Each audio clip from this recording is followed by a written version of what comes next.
2015년도에 그 미국 플로리다주 템파에 사는 이 카일리 마뉴락이라는 여성이 있었는데, 결혼을 며칠 앞두고 약혼자에게 문자 메시지를 받았습니다. 갑자기 이 약혼자가 파혼을 통보하는 문자 메시지를 받은 거예요. 얼마나 충격이 컸겠습니까? 그래서 가족들과 친구들의 도움으로 간신히 이 하객들에게 이 결혼식이 취소되었다는 문자를 보냈습니다. 절망에 빠질 수 있는 그런 상황인데, 오히려 당당히 그 준비해 두었던 이 웨딩 드레스를 차려 입었습니다.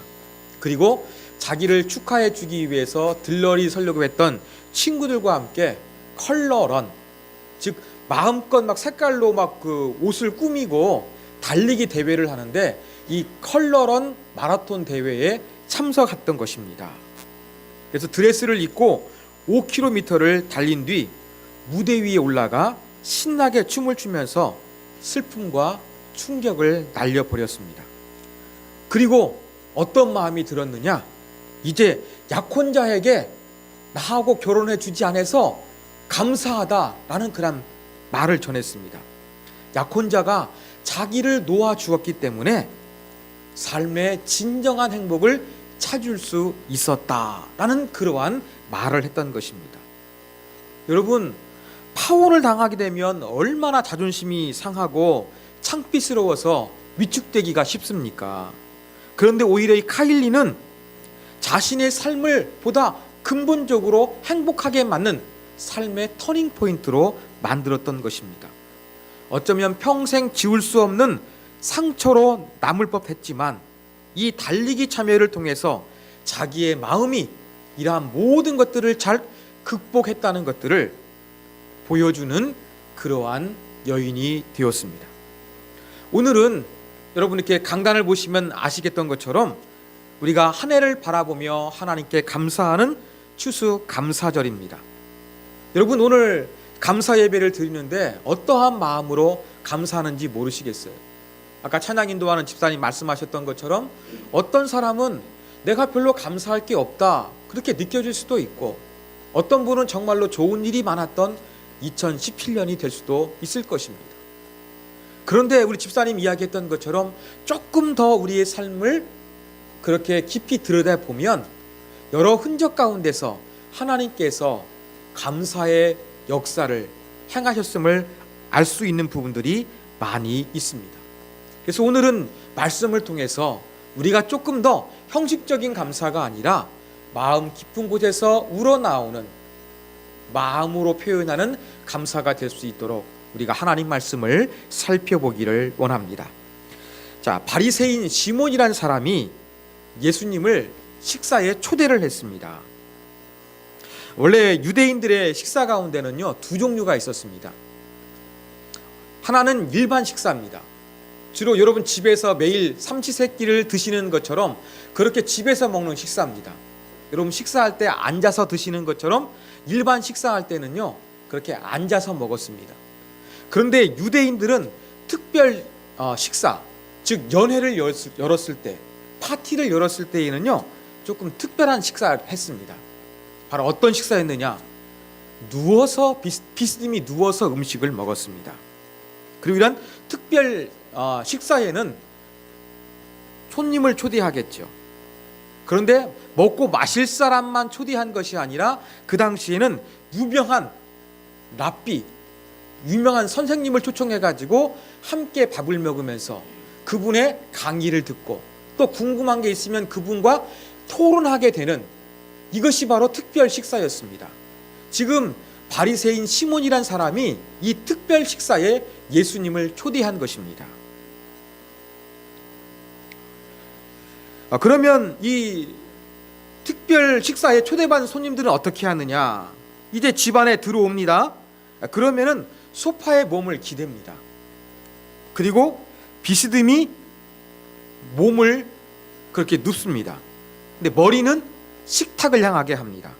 그리고 지금처럼 포크나 나이프를 사용한 것이 아니라 손으로 음식을 먹었습니다. 주로 오른손인 다비들은 비스듬히 누워가지고 왼손으로 이렇게 머리를 괴고 한 손으로 음식을 이렇게 먹었습니다. 그러면 머리는 식탁 쪽에 있으니까 발은 어디로 있겠습니까? 식탁에서 멀리 떨어져 있겠죠. 그러면 이제 그 손님이 비스듬히 누워 있으면 그 집안의 하인들이 자기의 특별 잔치 가운데 찾아온 손님들의 발을 닦아줬습니다. 이 일은 누가 했느냐? 하인 중에서 제일 그렇게 하급 그러한 하인이 이러한 일을 감당을 했던 것입니다. 그리고 이제 그 뒤에 음식에 초대받지 않았으나 누구나 올 수가 있었습니다. 왜냐? 그냥 음식만 먹는 식사가 아니라 유명한 랍비를 불러가지고 강연과 토론이 이루어지니까 이 자리에 초대받지 않는 일반인도 얼마든지 이 자리에 참여해서 그 중요한 사람들이 식사하는 모습들을 보면서 거기에서 오가는 대화를 들으면서 강연을 들을 수 있는 기회가 모든 사람에게 열려져 있었던 것입니다. 이러한 문화를 이해하고 우리가 오늘 말씀을 살펴보면 좋겠습니다. 그런데 집주인 시몬이 어떻게 예수님을 맞이했습니까? 44절에서 46절에 보면 손님을 맞이했던 세 가지 풍습이 여기에서 기록되어져 있습니다. 자, 이 유대인들이 손님을 맞이하는 세 가지 방식은 무엇이었냐면 첫 번째는 바로 발을 씻겨주었던 겁니다. 제가 말씀드렸던 것처럼 발을 씻어주는 거예요. 자, 두 번째는 바로 무엇이냐? 양쪽 뺨에다가 입을 맞추는 거였습니다. 그리고 세 번째는 바로 무엇이었느냐? 머리에 감람나무유를 그렇게 발라주는 것이었습니다. 그런데 세 번째는 꼭 안 해도 되는 거였어요. 옵션이었어요. 근데 우리 집에 온 손님 중에서 이분은 정말로 내가 좋아하는 손님이고 특별한 손님이고 사랑하는 손님이다라고 하면은 머리에 조금 저렴한 이 감람유를 부어주면서 환영 의식을 그렇게 치렀던 것입니다. 그런데 첫 번째, 두 번째 발을 씻어주고 뺨에 입을 맞추는 것은 꼭 해야만 되는 그러한 문화가 바로 이스라엘의 문화요, 중동의 문화였습니다. 그런데 예수님 말씀에 의하니까 이 연회를 베풀었던 바리새인 시몬은 어떻게 했습니까? 예수님께 이 세 가지 모두를 전부 다 안 해버렸어요. 자, 이렇게 내가 초대를 받았는데 환영 의식을 행하지 않는 주인을 향해서 모욕감을 당한 이 초대자는 어떻게 행동할 수가 있었겠습니까? 두 가지 선택지가 있었어요. 한 가지는 바로 무엇이냐? 나를 손님으로 불러놓고 아무 환영 의식을 안 해? 라고 하면서 막 그 자리에서 화를 낼 수가 있었습니다. 그런데 이 중동 유대 사람들은요, 별로 그 자리에서 화를 내는 것은 거의 드물었다고 합니다. 그냥 참았습니다. 자, 또 한 가지 선택지는 바로 무엇이었냐면 그 자리에서는 정말 기분 나쁘고 모욕감을 느끼지만 꾹 참습니다. 그렇지만 그 이후로 이제는 다시는 그 사람하고 상종치 않는 그러한 관계, 완전히 원수가 되는 관계로 발전할 수 있는 그러한 선택지가 있었습니다. 자, 만일 예수님께서 이 세 가지의 그러한 손님을 맞이하는 환영을 받지 못하셨으면, 여기에다 화를 내시거나 관계를 끝내셨으면 예수님이 상당히 이 공격을 당할 만한 그런 상황이었는데 예수님은 아마 가만히 묵묵히 참고 계셨던 것으로 보입니다. 자, 이렇게 연회가 벌어진 가운데 갑자기 한 여자가 등장합니다. 이 시몬의 연회에 나타난 여인이 있었습니다. 그런데 여자를 성경에서 뭐라고 하느냐? 그 동네에 죄를 지은 한 여자라고 표현했습니다. 자, 우리가 지금 예배 드리러 오셔가지고 참회기도 했잖아요. 제가 여러분이 한 주간 동안에 무슨 죄를 졌는지 제가 알 수 있습니까? 없습니까? 모르죠. 몰라요. 근데 동네 사람들이 동네에 죄를 짓는 여자라고 전부 다 알고 있어요. 그럼 어떤 죄일까요? 은밀한 죄가 아니라는 것입니다. 이것은 밝히 드러날 수밖에 없는 죄라는 것입니다. 그렇다고 한다 그러면 성경학자들은 이 시몬의 집에 나타난 여인의 직업이 창녀였기 때문에 모든 사람이 죄인이라고 알 수 있는 그러한 직업을 가졌을 것이다. 그렇게 추정을 합니다. 직업적으로 이 동네 매춘부였기 때문에 모든 사람들이 저 사람은 죄인이야, 그렇게 정죄했던 여인이었습니다. 자, 이 여인이 나타나 가지고 어떻게 합니까? 37절 똑같이 이어지는데 향유 담은 옥합을 가지고 왔습니다. 이건 의도적입니다. 예수님께 뭔가 기쁘고 감사하고 사랑과 존경의 마음을 표현하기 위해서 향유 담은 옥합을 가지고 왔습니다. 여러분, 옥합이 얼마나 클까요? 향유는 무엇일까요? 여러분, 향유를 쉽게 여러분 이해하실 수 있는 것은 오늘날 향수를 생각하시면 되겠습니다. 요한복음에 의하면은 순전한 나드라고 했는데요, 이 나드는 인도산이었어요. 1년치 연봉이었습니다. 여러분, 조그만한 인도산 그 향수는요, 나드라는 향수는요, 뭐 하루 일당을 10만 원 잡으면은요 3,650만 원, 그 정도 아주 비싼 거였는데 뭐 그건지 아닌지는 이 누가복음에서는 모르겠습니다. 하여간 이 비싼 향수를 옥합에 담았다 그랬어요. 큰 항아리에 담았겠습니까? 아니에요. 그 당시에는요, 이렇게 돌로 만들어진 조그만한 그런 병이 있었거든요. 여기에다가 그 향유를 담아가지고 목걸이에 끈을 매달아가지고 달고 다닐 수가 있었습니다. 우리도 보면 여자분들 쓰시는 향수도 조그만 것처럼 옛날에도 그랬어요. 대신에 값이 비쌌지요. 그런데 여자가 의도적으로 이 향유 담은 옥합을 가지고 왔지만 평상시에는 이 여인이 어떻게 이 향유 담은 옥합을 사용했을까 한번 여러분이 상상해 보셨으면 좋겠습니다. 자, 이 여인의 직업이 매춘부입니다. 그러면 남자들을 상대로 호객 행위를 해야 돼요. 어떻게 하겠습니까? 좋은 향수를 뿌려가지고 남성들을 자극하겠죠. 바로 그때 썼던 향유였던 것입니다. 또 한 가지 여인이 가지고 있는 향유는 효과가 있었습니다. 무엇이냐? 직업의 특성상 사랑하지도 않은 사람하고 사랑하지도 않은 남자하고 하룻밤을 보내야 했어요. 그러면 사랑하지 않으니까 기쁨이 있겠습니까? 그 남자의 몸냄새가 싫었겠지요.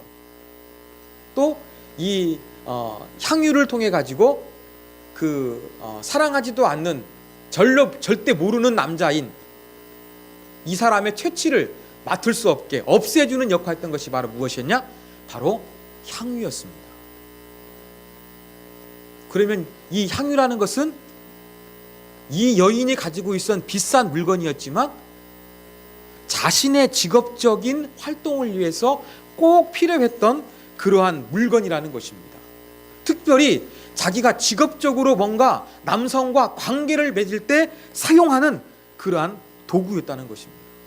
자, 이것을 가지고 예수님께 나타나니까 이것을 바라보는 동네 사람들의 시각은 어떠했겠습니까? 부정적으로 보일 수밖에 없는 거예요. 그러니까 이 시몬이라는 사람이 어떻게 반응했느냐? 이 여인에 대해서 부정적인 생각을 했던 것입니다. 자, 39절 화면을 보시고 같이 한번 읽겠습니다. 시작. 이 사람이 선지자라면 자기를 만지는 이 여자가 누구며 어떠한 자 곧 죄인인 줄로 알았으리라. 지금 이 여인이 갑자기 뭔가 막 울고 막 머리카락 풀어헤치고 막 비싼 향수를 지금 예수님의 발에 뿌리고 있는데 지금 직업적인 성행위를 하는 것처럼 그런 모습을 보이고 있으니까 바리새인 시몬이 뭐라고 생각했느냐? 정말 예수가 위대한 선지자라 그러면 이 여자가 얼마나 죄인인지 알아야 한다. 그 능력이 없으면 당신은 가짜다. 속으로 이런 마음을 가지고 있었습니다. 그리고 여인은 어떤 행동을 했느냐? 여러분, 울었습니다. 울면서 머리를 풀어 헤쳤대요. 그리고 자기의 그 풀어 헤친 머리를 가지고서 예수님의 발을 닦았다고 했습니다. 오늘 이 자리에 어떤 분 머리가 제일 긴지는 모르겠습니다만 여러분 긴 아름다운 생머리로 그 예수님의 발을 닦아 드렸대요. 그런데 중동의 문화권에서 머리를 풀어헤치는 행동이 어떤 의미가 있는가 우리가 조금 자세하게 이해할 필요성이 있습니다. 여러분, 중동에서 여자가 머리를 싹 풀어헤치는 것은요, 이것은 성행위를 시작하는 것으로 받아들여졌습니다. 그래서 머리를 푸는 것은 누구에게만 해야 되느냐? 결혼한 사람은 남편에게만 그 모습을 보여주어만 했던 것입니다. 그래서 만일 여자가 남편이 아닌 다른 곳에서 머리를 싹 풀어헤치게 되면은 탈무드에 뭐라고 기록했느냐? 저 여자는 돌로 쳐 죽여도 된다라는 그러한 기록이 있는 거예요. 그리고 여러분, 요즘에 그 중동의 IS 때문에 중동 사람들 많이 여러분 매스컴에서 보도가 됐잖아요. 여자들 전부 다 히잡이라는 거 다 쓰고 있잖아요. 그런 문화 이해가 되시죠? 제가 설명드린 거에 의하면 바로 그겁니다. 그만큼 이 중동의 문화권에서는 머리카락을 다른 사람에게 보이는 것이 철저하게 금지되었어요.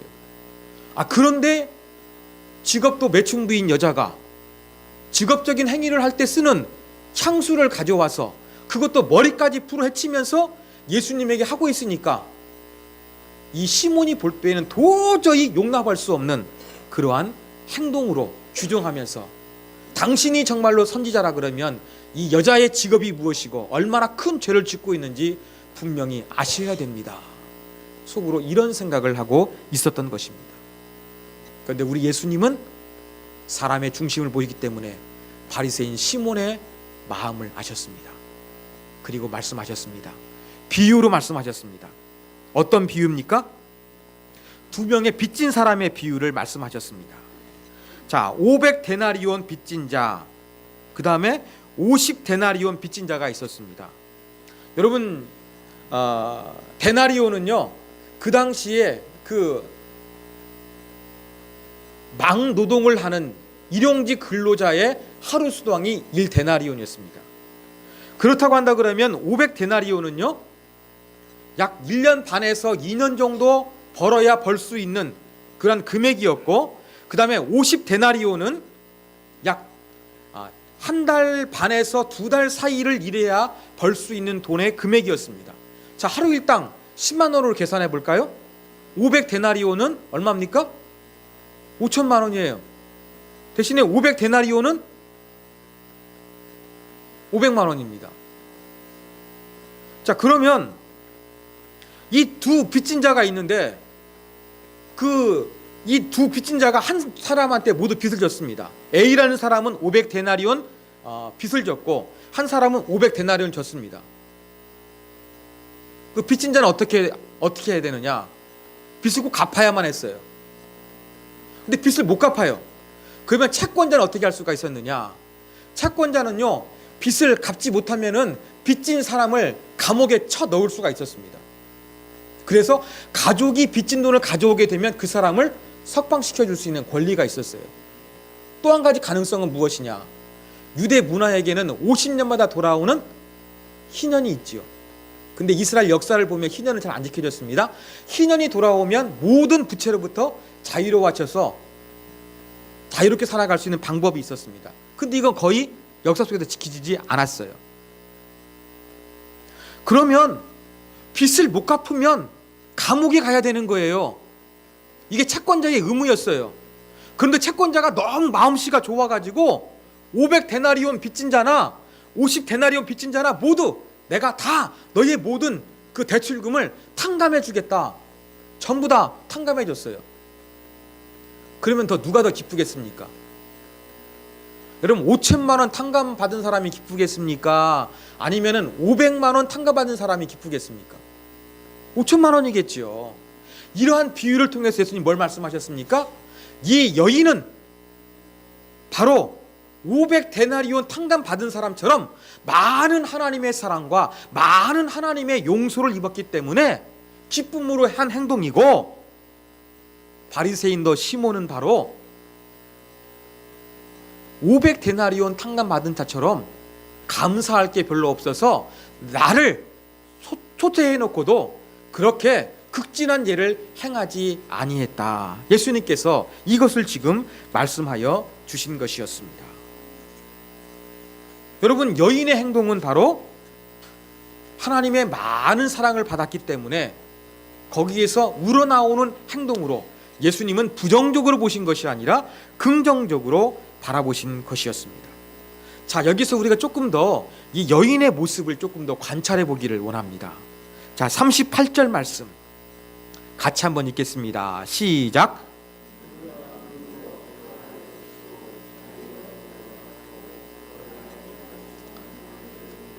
예, 여기에서 울며라는 단어로 번역된 것은요, 그냥 눈물 조금 흘린 게 아니에요. 다른 성경에 보면은요, 이 울며라는 단어가 비가 내릴 때 사용하는 단어예요. 비 내리는 것으로 다른 곳에서는 번역이 되어 있어요. 그러면 이 여인이 지금 울었다는 것은 어떠한 울음입니까? 비가 내리는 것처럼 엉엉 완전히 울었다는 것입니다. 그 눈물이 얼마나 많이 남았는지 예수님의 발에 묻은 거예요. 그런데 바리새인 시몬이 예수님의 발을 씻어줬습니까? 안 씻어줬습니까? 그 당시에는 우리 여름에 신는 샌들 같은 걸 신었거든요. 아스팔트가 아니에요. 광야 모래길을 걸어갑니다. 그러면 흙먼지가 많이 묻어있는 발이었어요. 그대로. 근데 여인이 나와가지고 막 울다 보니까 그 눈물이 예수님의 발에 떨어진 거예요. 근데 지금 여인은 손수건이 없습니다. 뭔가 예수님 발 앞에 그 자기 눈물 떨어져가지고 지금 그 눈물과 흙먼지가 지금 주석됐는데 지저분하잖아요. 닦아 드려야 되는데 가지고 있는 게 없는 거예요. 그 여인이 그때 어떻게 했느냐? 자기의 머리를 풀어가지고 바로 예수님의 발을 닦아주신 겁니다. 그리고 예수님의 그 발을 닦은 다음에 어떻게 했느냐? 그 발에 입을 맞췄어요. 이것은 예수님께 대한 아주 지극한 존경과 사랑과 감사를 표현한 행동이었습니다. 여기까지도 정말로 극진히 감사를 나타내는 행동입니다. 근데 그게 전부가 아니라 여인은 무엇까지 했습니까? 향유까지 부어드린 거였어요. 향유를 주로 어디에 부었느냐? 아까 제가 말씀드렸죠. 옵션이라는 거. 세 번째, 머리에 감람유를 부어줬거든요. 근데 여인은 감람유보다 훨씬 비싼 향유를 부었어요. 머리가 아니라 어디에 부었습니까? 발에 부었습니다. 이게 좀 특이합니다. 아마 여인은 그랬을 것 같아요. 지금 자기는 가만히 그렇게 좀 이렇게 예수님께 감사해서 찾아왔는데 자기가 막 생각지도 않은 막 눈물이 나와가지고 이 지금 식사하고 있는 자리를 완전히 좀 어수선하게 만들었거든요. 당황스럽게 만들었거든요. 그러다 보니까 예수님의 머리까지는 못 갔을 것 같아요. 또 한 가지, 자기가 너무나 큰 하나님의 은혜를 받았고 또 이 직업이 매춘부였으니까 나는 죄인이라는 생각이 들어가니까 감히 예수님의 머리에 향유를 붓지 못하고 이미 조금 그렇게 눈물 흘렸던 그 발에다가 향유를 부었던 것으로 보입니다. 그런데 기록에 의하면은요, 유대 사회에서 발에 감람유를 부었던 기록은 있대요. 그러니까 아내나 가정 안에서 아내나 딸들이 가장에게 그렇게 감람유를 부어주는 그러한 의식은 있었다는 그 기록은 제가 봤습니다. 이런 걸 통해 가지고 여인은 겸손하고 또 극진하게 예수님께 사랑과 감사의 표현을 했던 것입니다. 자, 이러한 행동들 여러분 보편적인 것입니까? 특별한 것입니까? 일반적인 게 아니죠. 상식과 기대를 뛰어넘어서 예수님께 정말로 그 비가 내리는 것처럼 눈물로 흘렸고 그 값비싼 향유를 들여가지고 생각지도 못한 자리에서 예수님께 감사의 마음을 표현했던 것입니다. 이것은 특별했어요. 톡톡 튀는 행동이라고 할 수도 있을 것입니다. 왜 여인은 이러한 행동을 했을까 하는 것입니다. 평범하지 않는 상식과 사람들이 예상하고 있는 것을 뛰어넘어서 그렇게 특별한 모습으로서 예수님 앞에 행동을 했습니다. 그 이유는 무엇일까요? 바로 그것은 500데나리온 탕감받은 자가 기쁨이 컸던 것처럼 바로 이 여인은 헤아릴 수 없는 하나님의 은혜와 사랑에 대해서 깊은 마음곳에서부터 우러나오는 진정 어린 감사가 있었기 때문에 그런 것입니다. 그렇기 때문에 예수님도 이것을 잘 받아들이신 거예요. 여러분, 여인이 막 물기 시작해가지고 향유를 부어드린 것까지 조금 시간이 걸렸을 것입니다. 그렇죠? 근데 예수님은 이 여인을 제지하지 않으셨어요. 그것을 행하도록 가만히 내버려 두셨다는 거예요. 그것은 예수님께서도 그것을 받으셨다는 그런 의미로 우리가 해석할 수가 있을 것입니다. 바리새인 시몬은 형식적이더라도 손님 모시놓고 환영한다는 의식을 행하는 거 한 가지도 안 했는데, 이 여인은 사람들의 기대와 사람들의 상식을 뛰어넘어 특별한 모습으로서, 특별한 행동으로서 예수님 앞에 극진한 감사와 사랑의 표현을 했던 것입니다. 형식적인 것이 아니라 마음 깊은 곳에서 우러나오는 그러한 사랑의 행동이었습니다. 그래서 여인의 행동은요, 일종의 경배입니다. 조금 더 쉬운 말로 하면은요, 감사 예배라고 말할 수가 있을 것입니다. 근데 바리새인 시몬 어떻게 했습니까? 예수님을 모셔놓고 극진히 대우하지 않았어요. VIP로 대우하지 아니했던 것이었습니다. 왜냐? 그는 예수님을 테스트하고 시험하고 싶었지, 뭔가 예수님으로부터 얻는 것이 있다고 생각하지 않았기 때문에 극진한 예를 갖추지 않은 것입니다. 그러나 이 여인은 예수님께 받은 게 많기 때문에, 예수님의 사랑이 크기 때문에 생각지도 못했던 그 많은 것으로서 자기가 가지고 있는 모든 것을 다해서 감사의 마음을 표현하는 행동을 했다는 것을 알 수가 있습니다. 사랑하는 여러분, 저와 여러분은 지금 2017년 추수 감사 예배를 드리고 있습니다. 여러분은 어떤 마음가짐으로 이 시간 감사 예배를 드리고 계십니까? 여러분, 이 죄지은 여인의 모습으로서, 여인의 마음으로서 하나님 앞에 감사하고 있습니까? 아니면은 바리새인 시몬과 같은 마음가짐을 가지고 여러분 하나님 앞에 감사 예배를 드리고 있습니까? 우리가 이 옥합 속에 있는 향유를 예수님의 발에 부어드린 여인처럼 그러한 마음으로서 우리 모두가 하나님을 예배하기를 원합니다. 그러기 위해서 여러분 잠시 우리 보물찾기를 한번 했으면 좋겠습니다. 여러분, 보물찾기 학창시절에 다 해보셨죠?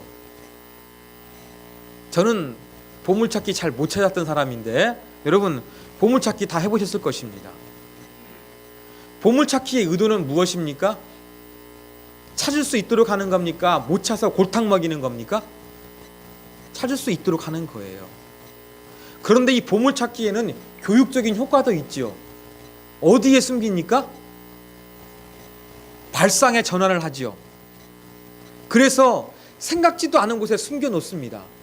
이걸 통해 가지고 아이들로 하여금 발상의 전환이 이루어지게 합니다. 창의력을 자극하는 것이 이 보물찾기 할 때 선생님들이 숨기는 장소에는 그러한 의미가 들어져 있는 것입니다. 여러분, 우리 삶의 감사를 찾는 것은 마치 이 보물찾기와 같습니다. 2017년 나 감사할 게 별로 없는데? 안 보일 수가 있어요. 그렇지만 여러분 창의력을 발휘해 보십시오. 한번 여러분 생각의 전환점을 한번 마련해 보십시오. 하나님의 의도가 있을 것입니다. 하나님의 생각지 못했던 교육적인 효과가 분명히 있을 것입니다. 바로 그 보물을 찾는 것처럼 여러분이 잠시 이 시간에 우리가 기도하면서 2017년 감사의 보물을 찾았으면 좋겠습니다.